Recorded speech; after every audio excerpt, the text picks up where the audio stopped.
வணக்கம் சார். வணக்கம். ரீசென்ட் டைம்ஸில் பார்க்குறோம் யூஎஸ்டி ஐஎன்ஆர் வேல்யூ வந்து ரொம்ப ஃப்ளக்சுவேட் ஆகிறத பார்க்குறோம். குறிப்பாக ருப்பி வேல்யூ ரொம்ப டிப்ரிஷியேட் ஆகிறதையும் நோட்டீஸ் பண்ணுறோம். ஸோ என்ன காரணம் நடந்துட்டுருக்கு, எதனால ருப்பி வேல்யூவில் இவ்வளோ பெரிய கரெக்ஷன்ஸ் வருது சார்? ஸோ இது வந்து 3 பாகமாக நம்ம பார்க்கணுமா. ஒன்று வந்து லாஸ்ட் 1 இயரா அப் டு தேர்ஸ்டே, அப்புறம் ஃப்ரைடே என்ன நடந்தது, அப்புறம் இப்போ மண்டே டியூஸ்டே என்ன நடக்கிறது, இது 3 பாகமாக பிரித்து பார்த்தா தான் உங்களுக்கு புரியும். ஸோ தேர்ஸ்டேக்கு முன்னாடி ஒரு வருஷத்தில் கிட்டத்தட்ட 5% ருப்பி வந்து டிவேல்யூ ஆச்சு, டிப்ரிஷியேட் ஆச்சு. சரியா? அதுக்கு மெயின் காரணம் அப்படின்னு பார்த்தீங்கன்னா, அந்த ஒரு வருஷமா எஃப்ஐஐஸ் பணம் வெளியில் எடுத்துட்டு போயிட்டே இருந்தாங்க இந்தியாவிலேருந்து. ஸோ அதனால அந்த ஒரு டிமாண்ட் இருக்கும் இல்லையா டாலருக்காக. ஸோ அந்த டாலர் டிமாண்டுனால ருப்பி வந்து ஒரு மாதிரி வீக்கனிங் ட்ரெண்டில் வந்ததுன்னு சொல்லலாம். ஸோ மெயினாக அந்த எஃப்ஐஐ அவுட்ஃப்ளோஸ் தான் அந்த ஒரு 5% ஒரு இயர் டிப்ரிஷியேட் ஆனதுக்கு காரணம். டிமாண்ட் சப்ளைனால வந்திருக்கு. ரெண்டாவது வந்து ஃப்ரைடே அன்னைக்கு நடந்த டிப்ரிசியேஷன் திடீர்னு ஒரே நாளில் 1% வீக் ஆச்சு ருப்பி. அதுக்கு என்ன காரணம் அப்படின்னு பார்த்தீங்கன்னா, அந்த நாள் ஏன்னா எஃப்ஐஐ ஃப்ளோஸ் போன ஒரு வாரமாகவே அது வெளியே போகிறது கம்மியாயிட்டு ஓரளவுக்கு லாஸ்ட் வீக்கில் ஒரு 2-3 நாள் பாசிட்டிவ் வார்டு கூட இருந்தது. ஸோ எஃப்ஐஐ ஃப்ளோஸ்னால இந்த 1% ஃப்ரைடே அன்னைக்கு திடீர்னு ஆச்சுன்னு சொல்ல முடியாது. அப்போ காரணம் பார்த்தா ட்ரேட் டெபிசிட் நம்பர் வெளியே விட்டாங்க கவர்மெண்ட். அது பார்த்தீங்கன்னா $41 பில்லியன், அதாவது நம்ம லாஸ்ட் இயர் பார்த்தீங்கன்னா 31 பில்லியன் இருந்தது. $10 பில்லியன் ட்ரேட் டெபிசிட், அதாவது இம்போர்ட் மைனஸ் எக்ஸ்போர்ட் இந்தியாவோட நிலைமை ட்ரேட்ல அது வந்து திடீர்னு வைடன் ஆச்சு. அந்த வைடன் ஆகிற நம்பர் மார்க்கெட், அதனால இந்த வீக்கனிங் ப்ரெஷர் வந்தது. அந்த இம்போர்ட்ஸ் ஏன் ஏறித்து அது கொஞ்சம் ஆராய்ச்சி பண்ணி பார்த்தீங்கன்னா, கோல்டு அண்ட் சில்வரோட இம்போர்ட்ஸ் வந்து பயங்கரமா ஏறிடுச்சு. ஸோ இது வந்து ஒரு ஏன்னா மக்கள் வந்து நிறைய கோல்டு விலை நிறைய ஏறிண்டுக்கிறதுனால நிறைய கோல்டு போய் வாங்கி அதை ஒரு இன்வெஸ்ட்மெண்ட்டா இடிஎஃப் மூலமா, ஏன்னா ஒரு இடிஎஃப்ல நீங்க பணம் போட்டீங்கன்னா அந்த இடிஎஃப் வந்து உடனே பிசிக்கல் கோல்டு வாங்கி ஸ்டாக் பண்ணணும்னு ரூல் இருக்கு. ஸோ இந்த கோல்டு இம்போர்ட்ஸ் இடிஎஃப் வழியா ஏறினதுனால உங்களுக்கு ட்ரேட் டெபிசிட் நம்பர் திடீர்னு ஒரு எதிர்பாராத அளவுக்கு வந்ததுனால அது வீக்கன் ஆச்சு. ரெண்டாவது விஷயம் ஏன் அன்னைக்கு வந்து 1% வீக்கன் ஆச்சுன்னா, நார்மலா வந்து ஆர்பிஐ வந்து கொஞ்ச நாளா 88-80 அப்படிங்கிற ஒரு லெவல டிஃபெண்ட் பண்ணிருக்காங்க. ஆர்பிஐ கிடைச்சு பார்த்தீங்கன்னா $700 பில்லியன் ஃபாரின் கரன்சி ரிசர்வ் இருக்கு. ஸோ அவங்க நினைச்சா ருப்பியை வந்து வீக்கன் ஆச்சு ப்ரிவென்ட் பண்ணலாம், ரைட்டா?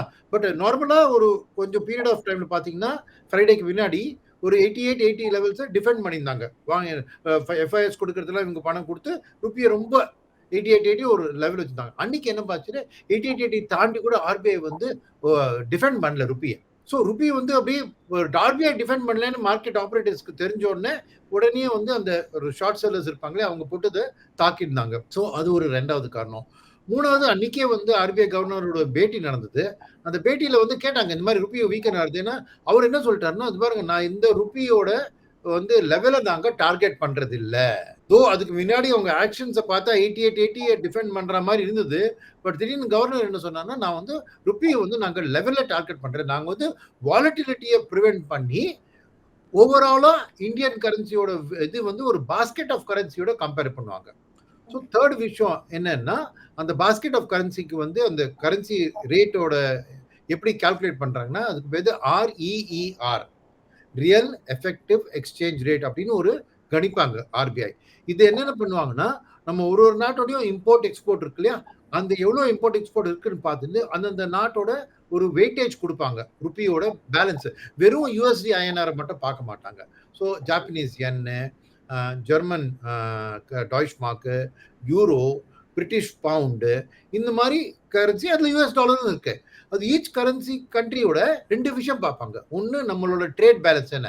சில கண்ட்ரிக்கு நம்ம நிறைய எக்ஸ்போர்ட் பண்ணுவோம், கொஞ்சமாக இம்போர்ட் பண்ணுவோம். சில கண்ட்ரியில் நிறைய இம்போர்ட் பண்ணி கொஞ்சமாக எக்ஸ்போர்ட் பண்ணலாம். ஸோ ட்ரேட் பேலன்ஸ் நாட்டுக்கு நாடு நம்ம நாடு வேரி ஆகும். அது ஒரு ஃபேக்டராக வச்சுப்பாங்க. ரெண்டாவது, இன்ஃப்ளேஷன் டிஃப்ரென்ஸையும் மனசில் வச்சுப்பாங்க. ஏன்னா எந்த நாட்டில் இன்ஃப்ளேஷன் அதிகமாக இருக்கோ அந்த கரன்சி வந்து வீக்கன் ஆகணும்னு தான் தத்துவம். ஸோ நம்மளோட ஒரு நாட்டுக்கு எதிராக நம்மளோட இன்ஃப்ளேஷன் கம்பேர் பண்ணிட்டு ஒரு ரியல் எஃபெக்டிவ் எக்ஸ்சேஞ்ச் ரேட் மனசுல வச்சிருப்பாங்க. அதுக்கு 2015-16 10 வருஷம் முன்னாடி 100ல இருந்தது. ஸோ அந்த லெவல்ல இருந்து 100க்கு மேல போனா ருப்பி ஓவர் வேல்யூடு, இனிமேலுக்கு மேல வீக்கன் ஆகணும், இல்ல ரொம்ப கீழே இருந்தா அண்டர் வேல்யூடு அப்படின்னு இப்போ ஒரு சமீபத்தில் பார்த்தீங்கன்னா அது ஒரு 95 லெவல்ல இருக்கு. ஸோ ருப்பி வந்து ஓவர் வேல்யூன்னு சொல்ல முடியாது. ஸோ அந்த லெவலில் இருக்கிறதுனால ஆர்பிஐ கவர்னர் வந்து எனக்கு தெரிஞ்சு நாங்கள் வந்து ருப்பியை லெவலில் டார்கெட் பண்ணுறதுலன்னு சொன்னோன்னே மார்க்கெட்டில் வந்து ஆர்பிஐ டிஃபெண்ட் பண்ண போகிறதுலன்னா ருப்பி இன்னும் வீக்கன் ஆகும். அண்ட் ஃபைனல் பாயிண்ட், இந்த ஃப்ரைடே அன்னைக்கு ஏன் அவ்வளோ வீக்கன் ஆச்சுன்னா, ஆர்பிஐ ஒரு புது ரூல் கொண்டாங்க. ருப்பிக்கு வந்து ஒரு ஓவராலா டிஃபெண்ட் பண்றதுக்காக என்ன பண்ணாங்கன்னா, எக்ஸ்போர்ட்டர்ஸ் எல்லாம் 90 டேஸ்க்குள்ள வரதுக்கு வித்தாங்கன்னு வச்சுக்கோ, அந்த டாலரை உள்ள கொண்டு வரதுக்கு 90 டேஸ் வரைக்கும் டைம் கொடுத்துருந்தாங்க. இப்போ அதை 180 டேஸ் வரைக்கும் டைம் கொடுத்துட்டாங்க. ஸோ தட் டாலரை கொண்டு வர்றது அவசியம் இல்லை, அது வெளியிலே இருக்கலாம். ஸோ அதனால என்ன ஆயிடுச்சுன்னா, நிறைய எக்ஸ்போர்ட்டர்ஸ் வந்து இன்னைக்கு கொண்டு வர வேண்டிய டாலரை நாம் அப்புறமா கொண்டுக்கலாமே, ஆர்பிஐ தான் அலோவ் பண்ணிட்டேன்னு சொல்லிட்டு அந்த வர வேண்டிய டாலருக்கும் இந்தியாவுக்கு வரல. ஸோ இதெல்லாம் கம்பைன் பண்ணி தான் அந்த ஃப்ரைடே ஒரு பயங்கரமா ஒரு டிப்ரிசியேஷன் நடந்தது, வீக்கனிங். ஓகேயா? இப்போ அதுக்கப்புறம் பார்த்தீங்கன்னா ருப்பி அதிகமாக வீக் ஆகலை. இன்ஃபேக்ட் கொஞ்சம் ரிகவர் ஆயிடுச்சு மண்டே, டியூஸ்டே, வெனஸ்டே. அதுக்கு என்னென்னு காரணம் பார்த்தீங்கன்னா, ஸோ ஓவராலாக இந்த ருப்பியோட வீக்கனிங் பின்னாடி நான் வந்து எஃப்ஐஐ புல் அவுட்னு சொன்னேன். இன்னொன்று என்னன்னா, சமீபத்தில் ஃபெட்ல அந்த யூஎஸ் கவர்மெண்ட் ஷட் டவுன் ஆனதுனால அந்த டேட்டாலாம் வெளியில வரல, யூஎஸோட என்ன எக்கானமி நிலைமைன்னு. அதே சமயத்தில் ப்ரீவியஸ் ரேட் மீட்டிங் நடந்தும்போது, ஃபெட் மீட்டிங் போது பவல் அவருங்க வந்து டிசம்பர்ல நாங்கள் ரேட் கட் அவ்வளோவா பண்றதாக தெரியல அப்படின்னு சொல்லிட்டாரு. ஸோ அப்போ என்ன ஆயிடுச்சு, இன்ட்ரெஸ்ட் ரேட்ஸ் அங்கே ஏற ஆரம்பிச்சதுன்னா டாலர் ஸ்ட்ராங் ஆகிட்டு இருக்கு. ஸோ இந்த டாலர் இண்டெக்ஸ் அப்படிங்கிறது திரும்ப 100 தாண்டி போயிடுச்சு. ஸோ டாலர் ஸ்ட்ராங் ஆனாலே ருப்பி வீக்கன் ஆகணும். ஸோ அது ஒரு ரீசெண்டா வந்து அது வந்து ஒரு இம்பார்ட்டன்ட் காரணம். பட் இப்போ மண்டே டியூஸ்டே என்ன ஆயிடுச்சுன்னா, அந்த டேட்டா வெளியில வந்த உடனே அந்த டேட்டாவோட இம்பாக்ட் என்ன காமிக்கிறதுனா, யூஎஸ்ல வந்து கன்சூமர் சென்டிமெண்ட் குறைஞ்சிருக்கு, ரீட்டைல் சேல்ஸ் குறைஞ்சிருக்கு. ஸோ அப்படிங்கிற போது ஒரு வீக் அண்ட் இன்ஃபிளேஷனும் அந்த அளவுக்கு ஏறல அப்படிங்கிற ஒரு நிலைமையில திடீர்னு ஒரு 2 ஃபெட் கவர்னர்ஸ் இப்போ நம்ம ரேட் கட் பண்ணலாமே. ஸோ போன வாரம் ஒரு 30 to 40% தான் ரேட் கட் எதிர்பார்த்தாங்க டிசம்பர்ல ஃபெட். இப்போ அது 80% லெவலுக்கு போயிடுது. ஸோ இப்போ ஒரு ஃபெட் ரேட் கட் பண்ண போறாங்கிற ஒரு ப்ராபபிலிட்டி ஏற ஏற டாலர் கொஞ்சம் வீக்கன் ஆரம்பிச்சு, திருப்பி 100லேருந்து கீழே 99 கிட்ட வந்துடுது. ஸோ அதனால அந்த ருப்பி டாலர் வீக்கன் ஆனாலே ருப்பி மேல ப்ரெஷர் கம்மி ஆயிடுது. ஸோ அதனால இந்த 89 அதை தாண்டிட்டு இப்போ வந்து பார்த்தீங்கன்னா கொஞ்சம் ருப்பி ஸ்ட்ரென்தன் ஆயிட்டு. ஸோ இது ஒரு 3 பாகத்துல பார்த்தீங்கன்னா கிளியரா தெரியும் ருப்பியோட என்னெல்லாம் ஃபேக்டர்ஸ்னா, சமரைஸ் பண்றதுக்கு, ஒன்று இந்தியாவோட ட்ரேட் டெபிசிட் லெவல், ரெண்டாவது ஃபெட்டோட ரேட் கட் பண்ணாதது வச்சு டாலரோட இண்டெக்ஸோட ஸ்ட்ரென்தனிங் லெவல், மூணாவது ஆர்பிஐ இந்த ரியல் எஃபெக்டிவ் எக்ஸ்சேஞ்ச் ரேட் வச்சு ருப்பி எப்படி இன்டர்வீன் பண்ணி மேனேஜ் பண்ணுவாங்க. ஸோ இதெல்லாம் கூட்டி சேர்ந்து தான் ருப்பியோட ஒரு வீக்கனிங் நடந்தது. அண்ட் அதுக்கப்புறம் இப்போ கொஞ்சம் வீக்கனிங் குறைஞ்சிருக்கு லாஸ்ட் 2-3 டேஸ். இந்த ருப்பி வேல்யூவோட வீக்கனிங்ல ஃபெட் கட்டோட ரோல் என்ன அப்படிங்கிறத எக்ஸ்பிளைன் பண்ணீங்க. அதே மாதிரி ஆர்பிஐயோட கவர்னரும் கூட இன்னொரு ரேட் கட்டை நீங்கள் எக்ஸ்பெக்ட் பண்ணலாம், அதுக்கான பாசிபிலிட்டிஸ் இருக்குது அப்படின்னு பேசியிருந்தாங்க. ஸோ அதுவும் ருப்பி வேல்யூவில் என்ன இம்பாக்ட் கொடுக்கும் சார்? ஸோ அதுக்கு வந்து என்னென்ன விஷயம் பாருங்க. ஒன்று வந்து ஆர்பிஐ வந்து ஏன் சொன்னார்னா, இன்ஃப்ளேஷன் ரொம்ப கம்மியாக வந்திருக்கு. ஸோ அதனால டெஃபினட்டாக அவங்க ஆர்பிஐ கால்குலேட் பண்ணுறதுல ப்ரொஜெக்டட் இன்ஃப்ளேஷனை மனசில் வச்சுப்பாங்க, க்ரோத் ரேட்டை மனசில் வச்சுப்பாங்க. அது வச்சு கமிட்டி மீட் பண்ணால் ரேட் கட் பண்ணணும்னு ஆசைப்பட்டான்னா டேட்டா சப்போர்ட் பண்ணுறதுன்னு சொல்லியிருக்காரு. ஸோ அது ஒரு பக்கம். ரெண்டாவது, இந்த கரன்சியை பொறுத்த மட்டும் என்னன்னா பாருங்க, basic rule of currency weakening பற்றி என்னன்னா ரூல் நான் சொல்கிறேன். அதாவது 2 நாட்டுக்கு நடுவில் இன்ஃப்ளேஷன் எந்த நாட்டில் அதிகமாக இருக்கோ அந்த கரன்சி வீக்கன் ஆகணும். அதுதான் பேசிக் ரூல் ஆஃப் கரன்சி. ரெண்டாவது விஷயம் என்னன்னா, இந்த பர்ச்சேசிங் பவர் பேரிட்டின்னு சொல்லுவாங்க இந்த கால்குலேஷனுக்கு, இன்ஃப்ளேஷன் டிஃபரன்ஷியலை வச்சு. பட் இது வந்து ரொம்ப கணிக்கிறது ரொம்ப கஷ்டம் இல்லையா? எப்படி நீங்கள் எந்த இன்ஃப்ளேஷன் எந்த ப்ராடக்ட் இந்தியாவில் அதிகமாக எந்த பொருள் யூஸ் பண்ணுறாங்களோ அமெரிக்காவில் யூஸ் பண்ணுற பொருள் வேறு வேறையாக இருக்கலாம். அதனால இது வந்து தியரிட்டிக்கலாக இருக்கே தவிர ரியலாக வந்து மார்க்கெட்டில் டிட்டர்மின் பண்ணுற ஃபண்டமெண்டல் வேல்யூன்னு பார்த்தீங்கன்னா இன்ட்ரெஸ்ட் ரேட் டிஃபரன்ஷியல். ஏன்னா ஒரு நாட்டுக்கு ஒரு ரியல் இன்ட்ரெஸ்ட் ரேட் இருக்கும், ஒரு நாமினல் இன்ஃப்ளேஷன் இருக்கும். ஸோ அந்த இன்ட்ரெஸ்ட் ரேட்டை வச்சு அது ஒரு இன்ஃப்ளேஷனை ஊகிக்கிற மாதிரி பேங்க்ஸ் யாரெல்லாம் தான் மெயினாக இந்த கரன்சி மார்க்கெட்டை ட்ரேட் பண்ணுறாங்களோ அவங்க வந்து இன்ட்ரெஸ்ட் ரேட் டிஃபரன்ஷியலை தான் யூஸ் பண்ணி கரன்சியோட டிஃபரன்ஸை சொல்லிக்கிறாங்க. ஸோ இன்ட்ரெஸ்ட் ரேட் டிஃபரன்ஷியல் என்ன சொல்றதுன்னா, இன்னைக்கு யூஎஸோட 10 இயர் borrowing, ஏன்னா கவர்மெண்டோட இன்ட்ரெஸ்ட் ரேட் தான் எடுத்துக்கணும், ஏன்னா டிஃபால்ட் ஆகுதுங்கிற நம்பிக்கை இல்லை. ஸோ யூஎஸோட 10 இயர் ரேட் வந்து 4%, இந்தியாவோட 10 இயர் ரேட் வந்து 6%. ஸோ வித்தியாசம் எவ்வளோ? 2.5%. அதாவது வருஷம் இதே மெயின்டைன் ஆச்சுன்னா 2.5% ருப்பி வீக்கன் ஆகணுங்கிறது மார்க்கெட்டே ஒத்துக்கிறது. ஸோ அந்த 2.5% வீக்கன் ஆனால் அது ஒன்றும் கவலைப்பட வேண்டிய விஷயம் இல்லை, ஏன்னா அது ஃபண்டமெண்டலாக அது ஆகணும் அப்படின்னு இருக்கு. ஸோ இப்போ இந்த ஃபெட் வந்து சப்போஸ் ரேட் கட் பண்ணாங்க வச்சுங்க, ஸோ இப்போ 4% இருக்கிறது லாங் டேர்ம் ரேட் வந்து 3.25 வந்ததுன்னா, அப்போ இந்தியாவுக்கு 6.5 இருக்கு இல்லையா, 6.5 மைனஸ் 3.25 2.25 வித்தியாசம் ஏறினதுனால கரன்சி இன்னும் அதிகமாக வீக்கன் ஆகலாம். ஸோ ஃபெட் ரேட் கட் பண்ணா ஆர்பிஐயும் ரேட் கட் பண்ணாதான் அதை டிஃபரன்ஷியல் அதே 2.5 வச்சுட்டு ருப்பியை அதனால வீக்கன் ஆகாம பாதுகாக்கலாம். கரெக்டா? ஸோ அதனால இப்போ வந்து fed rate cut probability increase ஆயிருக்கு. ஆர்பிஐயும் நம்ம வந்து ரேட் கட் பண்றதுக்கு வாய்ப்பு இருக்கு. ஆனா கமிட்டி தான் டெசிஷன் எடுக்கும்னு சொல்லிருக்காரு. So suppose fed rate cut பண்ணிட்டாங்க, ஆர்பிஐ ரேட் கட் பண்ணிட்டாங்கன்னா இதே சமநிலையில போயிடும். ஃபெட் ரேட் கட் பண்ணு ஆர்பிஐ ரேட் கட் பண்ணலன்னா அந்த வித்தியாசம் ஏறும். அப்போ ருப்பி இன்னும் வீக்கன் ஆகலாம். ஃபெட் ரேட் கட் பண்ணல, ஆனா ஆர்பிஐ ரேட் கட் பண்ணாங்கன்னா அந்த டிஃபரன்ஸ் நேரோ ஆனா ருப்பி ஸ்ட்ரென்த்தனும் ஆகலாம். ஸோ அதனால ஃபெட்டோட டிசம்பர் ஆக்ஷனும் நம்ம ஸ்டடி பண்ணணும், இந்தியாவோட டிசம்பர் ஆர்பிஐ பாலிசியும் ஸ்டடி பண்ணணும். அப்பதான் அந்த கரன்சியோட என்ன இம்பாக்ட் இருக்கு, இந்த ரேட் கட் இருக்கிறது தெரிஞ்சுக்கலாம். ரெண்டு சென்ட்ரல் பேங்க்ஸும் என்ன டெசிஷன் எடுக்க போறாங்க அப்படிங்கிறத க்ளோஸாக வாட்ச் பண்ணணும்னு சொல்லியிருக்கீங்க. ஃப்ரைடே நீங்கள் சொன்ன மாதிரி ருப்பி ரொம்ப வீக் ஆகும்போது நிறைய பேர் 90 கிராஸ் பண்ணிரும், இல்லை 100 கூட டச் பண்ணுறதுக்கு பாசிபிலிட்டிஸ் இருக்குது அப்படிலாம் ப்ரிடிக்ட் பண்ணாங்க. ஒருவேளை ருப்பி வேல்யூ அந்த அளவுக்கு வீக்கன் ஆச்சு அப்படின்னா இந்தியன் எக்கானமியில் அது என்ன மாதிரியான இம்பாக்ட் கிரியேட் பண்ணும், ஆர்பிஐக்கு அது மேலே என்ன ஹோல்டு இருக்கும் சார், எப்படி டிஃபெண்ட் பண்ணுவாங்க? ஒன்று வந்து இந்த டிஃபெண்ட் பண்ணுவாங்க அப்படிங்கிற நீங்க கடைசியா சொன்னீங்க. நான் என்ன சொல்றேன்னா, it is not necessary that RBI ருப்பியை டிஃபெண்ட் பண்ணணும். ஏன்னு சொன்னேன்னா, இப்போ 89ல இருக்கு இல்லையா, இந்த 2.5% இன்ட்ரெஸ்ட் ரேட் வந்தா இன்னிலேருந்து 1 இயர் கழிச்சு ருப்பி வந்து 90 தாண்டி தான் ஆனும். ஏன்னா 2% ஆன் 90 rupees எடுத்தீங்கன்னா 1.8 rupees. ஸோ அதுக்கு சேர்த்தீங்கன்னா, ஸோ ஆர்பிஐ வந்து ஒரு ருப்பியோட லெவல் எப்பவுமே டிஃபெண்ட் பண்ண மாட்டாங்க. நம்ம அந்த 2.5% இந்தியாவுக்கும் யூஎஸ்க்கும் இன்ட்ரெஸ்ட் ரேட் டிஃபரன்ஷியல், அந்த 2.5% இந்தியன் ருப்பி வீக்கன் ஆனாதான் அது வந்து ஃபண்டமெண்டல் வேல்யூ ஆஃப் த ருப்பின்னு. ஸோ எனக்கு தெரிஞ்சு ஆர்பிஐ லெவல் வச்சுக்காதனால நீங்க வந்து ஆர்பிஐ ருப்பியை வந்து வாலட்டிலிட்டில இருந்து டிஃபெண்ட் பண்ணுவாங்கம்மா. அதிகமா ஒரு நாளைக்கு இது மாதிரி ஃப்ரைடே நடந்த மாதிரி பயங்கரமா ஏத்தணும் இறங்க இருக்கக்கூடாது தான் ஆர்பிஐயோட எண்ணம். ருப்பியோட லெவலை டார்கெட் பண்ண மாட்டாங்க. அதனால இந்த ருப்பி வந்து ஒரு நாள் 90 தாண்டும், ஒரு நாளைக்கு 100 தாண்டும். அது நடக்கிறதுக்கு ஒரு பல வருஷங்கள் ஆகலாம், ரைட்டா? ஸோ அப்படி இருக்கும்போது வெறும் அந்த ருப்பியோட 90 லெவலோ 100 லெவலோ இம்போர்ட் அண்ட் எக்ஸ்போர்ட் அஃபெக்ட் பண்ணாது. ஏன்னா ருப்பி 90 போர்ச்சையோ 100 போர்ச்சையோ நம்ம கம்பீட்டிங் கண்ட்ரிஸ் இருக்க, தைவானோ பங்களாதேஷோ, அவங்க கரன்சி எந்த அளவுக்கு வீக்கனா இருக்கு, அந்த ரிலேட்டிவ் டிப்ரிசியேஷன் தான் முக்கியம். ஸோ இப்போ லாஸ்ட் இயர் வந்து ருப்பி நான் சொன்னேன் இல்லையா, தேர்ஸ்டே எடுத்தீங்கன்னா ருப்பி 5 வருஷம் 5% டிப்ரிசியேட் இருக்கு, ஃப்ரைடே எடுத்தீங்கன்னா 6% ஒரு வருஷத்துல டிப்ரிசியேட் ஆயிருக்கு. ஸோ அந்த டிப்ரிசியேஷன் வந்து மற்ற நாட்டோட கரன்சியோட அதிகமா டிப்ரிசியேட் ஆயிருக்கு. அது வந்து கிளியரா தெரிஞ்சது. ஏன் இந்த மாதிரி ஆச்சு, ஏன் ஆர்பிஐ அதை அலோவ் பண்ணா கொஞ்சம் டிஃபெண்ட் பண்ணாம அப்படின்னு பார்த்தா, மெயினா இந்த டாரிஃப் வந்து பாதிக்கிறதுனால ருப்பியை வீக்கன் பண்ண விட்டா அது டாரிஃப்க்கு அகேன்ஸ்ட் ஒரு டிஃபென்ஸ். ஏன்னா ருப்பி வீக்கன் ஆச்சுன்னா எக்ஸ்போர்ட்டர்ஸ்க்கு பெனிஃபிட் இல்லையா? ஸோ அதனால இந்த ருப்பியை வீக்கன் ஆக விட்டதே இந்த 5%. வெளியில பப்ளிக்கா இதை வந்து ஆர்பிஐ கவர்னரும் யாரும் சொல்லலை. பட் நான் என்ன சொல்றேன்னா, அது வந்து இந்த 50% டாரிஃபுக்கு இந்த 5% ருப்பி டிப்ரிசியேஷன் நம்ம எக்ஸ்போர்ட்டர் டிஃபென்ஸ், ஒரு டிஃபென்ஸ். ஸோ அந்த அளவுக்கு நம்ம டாரிஃபால நம்ம எக்ஸ்போர்ட்ஸ் பாதிக்கல அப்படிங்கிறது சொல்லலாம். ஸோ அதே மாதிரி ஃபியூச்சருக்கு நீங்க கேட்டீங்க 90 ஆச்சு 100 ஆச்சு அப்படின்னா, மற்ற நாட்டு நம்மளோட யார் கம்பீட் பண்றா? டெக்ஸ்டைல்ல பங்களாதேஷ் கம்பீட் பண்றான், ஜெம்ஸ் அண்ட் ஜுவல்லரியில இன்னொரு நாடு கம்பீட் ஆகும், நம்மளோட லெதர்ல இன்னொரு நாடு கம்பீட் ஆகும். ஸோ அந்தந்த கம்பீட்டிங் நாடோட கரன்சியை மூவ்மெண்ட் பேஸ் பண்ணி தான் நம்ம எக்ஸ்போர்ட்டர்ஸ்க்கு லாபமா, இம்போர்ட்ஸ்க்கு பெட்டரா.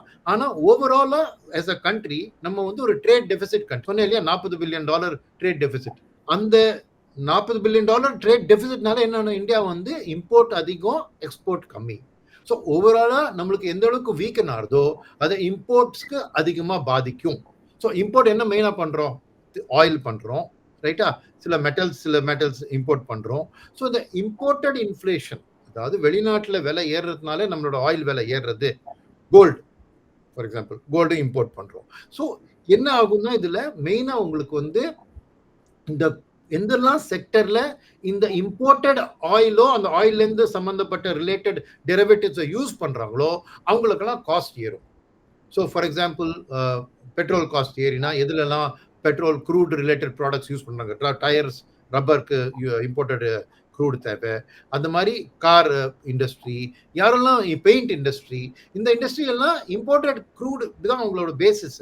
அந்த க்ரூட் இம்போர்ட் ப்ரைஸ் ஏறுறதுனால, டிப்ரிசியேஷனால அது அவங்களுக்கு பாதிக்கும். ஸோ அதே மாதிரி பொதுமக்களுக்கு என்னன்னா, பெட்ரோல் விலை பார்த்தீங்கன்னா கவர்மெண்ட் வந்து அது வந்து டிசைட் பண்றாங்க. ஏன்னா ஒரு விலை இருக்கு, கவர்மெண்ட் அது மேல ஒரு டாக்ஸ் போட்டுட்டு தான் அந்த இது வருது.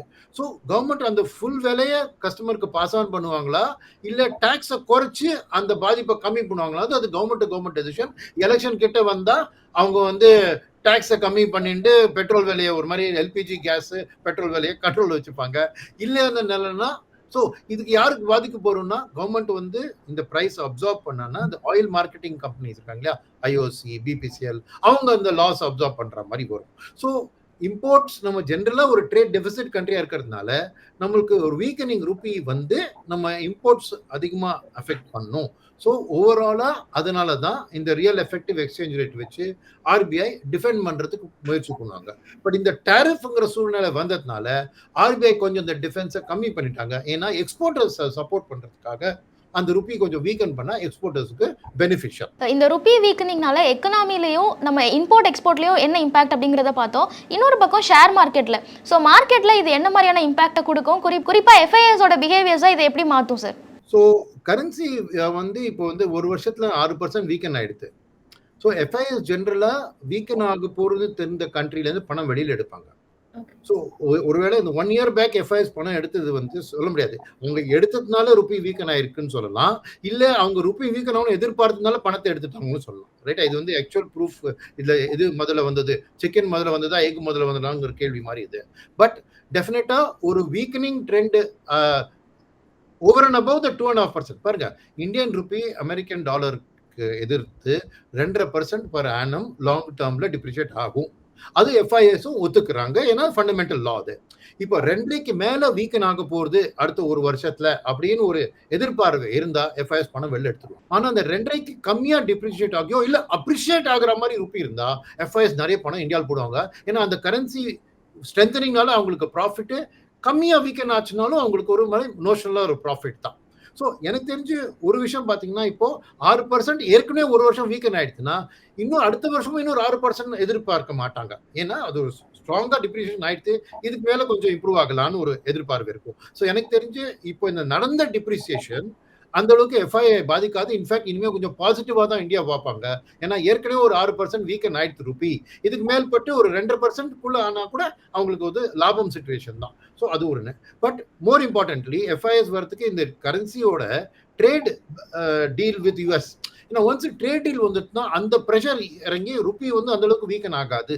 ஏன்னா நம்ம எக்ஸ்போர்ட்ஸ் அமெரிக்கா ஏறும். ஸோ அதனால அவங்க வந்து நாட் ஓன்லி ருப்பியை ஸ்டாண்டர்லோனா பார்ப்பாங்க, பட் ட்ரேட் டீல் சைன் பண்ணுறதும் முக்கியம். பிகாஸ் அதோட எஃபெக்ட் ருப்பிக்கும் தெரியும். அப்புறம் இண்டிவிஜுவல் இன்வெஸ்டர்ஸ், ஏன்னா நம்ம நிறைய ஆஸ்பெக்ட் பேசணும். ஒரு இண்டிவிஜுவல் இன்வெஸ்டர் மியூச்சுவல் ஃபண்ட்ஸ்லையோ இல்லை ஸ்டாக்ஸ்லையோ இன்வெஸ்ட் பண்ணுறாங்க இல்லை ட்ரேட் பண்ணுறாங்க அப்படின்னா இந்த நியூஸ் அவங்க எப்படி கன்சியூம் பண்ணிக்கணும்? இந்த நியூஸ் அவங்களுக்கு இம்பார்ட்டன்ட் தானா? ஸோ இந்த நியூஸ் இம்பார்ட்டன்ட் தான். ஏன்னா மியூச்சுவல் ஃபண்டில் போர்ட்ஃபோலியோவில் பார்த்தீங்கன்னா அஃப்கோர்ஸ் டைவர்சிஃபைடு மியூச்சுவல் ஃபண்டில் போட்டால் அந்த ஃபண்ட் மேனேஜர் அதை பார்த்துப்பாங்க. பட் நீங்கள் இண்டிவிஜுவலாக போர்ட்ஃபோலியோ போகிறதுனா ருப்பி வீக்கெண்ட் ஆச்சுன்னா உங்களுக்கு பெனிஃபிட் ஆகிற சில செக்டர்ஸ் இருக்கு, ஹர்ட் ஆகிற சில செக்டர்ஸ் இருக்கு. அது தெரிஞ்சுக்கிறது நல்லது. அக்கார்டிங்லி நீங்க செக்டர் ஃபண்ட்ல எல்லாம் போடுறதுனா அதை பார்த்துக்கலாம். ஸோ எது பெனிஃபிட் ஆகிற செக்டர்? ஃபர்ஸ்ட் வந்து ஐடி. ஏன்னா ஐடியோட இன்கம் எல்லாமே டாலர் ரிப்போர்ட்டட் தான். பட் இந்தியன் ஸ்டாக் மார்க்கெட்ல அது ருப்பியா கன்வெர்ட் பண்ணி தான் இபிஎஸ் growth தெரியுது. ஸோ ருப்பி வீக்கன் எந்த அளவுக்கு ஆச்சுன்னா இந்த 2% மினிமம் ஆனாலும் கூட ஐடிக்கு அது நல்ல பெனிஃபிட். ஸோ ருப்பி ஒரு வீக்கனிங் ட்ரெண்ட்ல ஐடி தான் பெஸ்ட் செக்டர். ருப்பியோட டிப்ரிசியேஷன் பெனிஃபிட் உங்களுக்கு வரதுக்கு நம்பர் 1. செகண்ட் ஓரளவுக்கு பின்தங்கி வந்ததுன்னா ஃபார்மா செக்டர். ஏன்னா ஃபார்மால டொமஸ்டிக் ஃபார்மாவும் இருக்கு, எக்ஸ்போர்ட் ஓரியன்டட் இருக்கும். வேற ஐடி வந்து மோஸ்ட்லி எக்ஸ்போர்ட் ஓரியன்டட். ஸோ ஃபார்மாலையும் அந்த எக்ஸ்போர்ட்ஸ் இருக்கிறதுனால அந்த பெனிஃபிட் ஃபார்மாக்கும் வரும். 3வது எந்த செக்டருக்கு வரும்னா it's not a sector but asset class, gold. ஏன்னா கோல்டோட விலை இன்டர்நேஷனல் ஒரு விலை, பட் ருப்பியில் ஒரு விலை. நீங்க பாத்தீங்கன்னா கோல்டோட விலை வந்து ரூபாயில இன்னும் ஏறி இருக்கு compared to international gold prices. ஏன் ருப்பி 5% வீக்கன் ஆச்சுன்னா உங்க கோல்டோட விலையும் அந்த இன்டர்நேஷனல் கோல்ட் பிரைஸ்க்கும் இந்தியன் பிரைஸ்க்கும் அந்த 5-6% வித்தியாசம் இருக்கு இல்லையா? So definitely gold as an asset class rupee weaken ஆகிற ஒரு பீரியட்ல கோல்டு வந்து உங்களுக்கு நல்ல supportive asset class. So IT, pharma, gold ஒன்று. 4th வந்து என்னன்னா நீங்க வெளிநாட்டு ஸ்டாக் வாங்கினீங்கன்னா அது உங்களுக்கு ருப்பி வேல்யூல பாத்தீங்கன்னா இந்தியன் ருப்பி வீக்கன் ஆச்சுன்னா அது பெனிஃபிட். அஃப்கோர்ஸ் நிறைய மியூச்சுவல் ஃபண்ட் இன்னைக்கு வெளிநாட்டு போற ஃபண்ட் எல்லாம் க்ளோஸ் பண்ணிருக்காங்க ஆர்பிஐயோட லிமிட் தாண்டினால. பட் சில ஃபண்ட்ஸ் இருக்கு, இடிஎஃப்ஸ்ல போற ஃபண்ட் எல்லாம் இன்னும் பணம் வாங்கிக்கிறாங்க. அந்த மாதிரி ஃபண்ட்ஸ்ல போட்டீங்கன்னா உங்களுக்கு ருப்பியோட வீக்கனிங் உங்க போர்ட்ஃபோலியோட ஸ்ட்ரென்தனிங். ஸோ 4 ஏரியால உங்களுக்கு ருப்பி வீக்கனால பெனிஃபிட் ஆகும். IT, pharma, gold, international stock access. ரைட்டா? இப்போ எதெல்லாம் பாதிக்கப்படும்? Consumer industries. இப்போ நான் சொன்னேன் இல்லையா, ஆயில் அண்ட் ரிஃபைனிங் கம்பெனிஸ்ல கவர்மெண்ட் வந்து அந்த இன்க்ரீஸ் இந்த பெட்ரோல் இந்த பிரைஸ் இருக்கு இல்லையா, அதாவது ருப்பி வீக்கனிங்னால இம்போர்ட்டட் பெட்ரோலோட விலை ஏறுறது, ஆயில் பிரைஸ் மூவ் ஆகுது, அது வேற விஷயம், அது விட்டுருங்க. பட் அந்த இம்போர்ட்டட் பிரைஸ் ஏறுறதுனால ஆயில் மார்க்கெட்டிங் கம்பெனிஸ் வந்து அந்த இன்க்ரீஸை அப்சார்ப் பண்ணுவாங்களா இல்லை அதை கஸ்டமர் மேலே பாஸ் ஆன் பண்ணுவாங்களாங்கிற டவுட் இருக்கு. ஸோ வெரி ஆஃபன் கவர்மெண்ட் வந்து எலெக்ஷன்லாம் பக்கத்து வரச்ச ஆயில் மார்க்கெட்டிங் கம்பெனி நீ அந்த லாஸ் அப்சார்ப் பண்ணுன்னு சொல்லுவாங்க. ஸோ ஆயில் மார்க்கெட்டிங் கம்பெனி ஜெனரலாக அந்த இடத்துல கொஞ்சம் பாதிப்பு வரலாம். ரெண்டாவது இது user industries of crude derivatives, crude ஆயிலில் வர டெரிவேட்டிவ்ஸ். ஸோ பெயிண்ட்ஸ் இண்டஸ்ட்ரி இருக்கு, நிறைய கன்சூமர் டிஸ்கிரிஷனரி, இந்த ஆட்டோ இண்டஸ்ட்ரி, இவங்கெல்லாம் நிறைய அந்த இதில் யூஸ் பண்ணுறாங்க. ஏன்னா ஆட்டோ கார்லையும் பெயிண்ட் எல்லாம் நிறைய யூஸ் ஆகும், டயர்லையும் அந்த இம்போர்ட்டட் க்ரூடோட இது ப்ராடக்ட்ஸ் எல்லாம் வருது. ஸோ ஆட்டோமொபைல் இண்டஸ்ட்ரிக்கு அது நெகட்டிவாக பாதிக்கும், மார்ஜின்ஸ்க்கு. பெயிண்ட் இண்டஸ்ட்ரிக்கு நெகட்டிவாக பாதிக்கும். ஸோ இந்த மாதிரி ஸ்பெசிஃபிக்காக யாரெல்லாம் இம்போர்ட்டட் ஐட்டம்ஸ் யூஸ் பண்ணுறாங்களோ அவங்களுக்கெல்லாம் இது பாதிக்கும். நிறைய கார்ஸ் ஃபார் எக்ஸாம்பிள் பார்த்தீங்கன்னா அங்கேருந்து சிகேடி சில பார்ட்ஸ் எல்லாம் அங்கே வந்து இங்கே அசம்பிள் பண்ணுறாங்க. ஸோ அந்த இம்போர்ட்டட் ப்ரைஸ் ஏறினாலே கரன்சி வீக்கனிங்னால உங்களுக்கு அதோட காஸ்ட் இங்கே மார்ஜின்ஸில் அஃபெக்ட் ஆகும். ஸோ ப்ராடாக நீங்கள் அதை பேஸ் பண்ணி யூஸ் பண்ணலாம். அண்ட் அஃப்கோர்ஸ் நீங்கள் ஜென்ரலாக ஒரு எக்ஸ்போர்ட் ஓரியன்ட் செக்டர் வந்து பெனிஃபிட். நான் ஐடி ஃபார்மா 2 ஸ்பெசிஃபிக்காக சொன்னேன். பட் மற்ற எக்ஸ்போர்ட் செக்டர்ஸுக்கும் டிப்ரிஷியேஷன் ரூபி பெனிஃபிட்.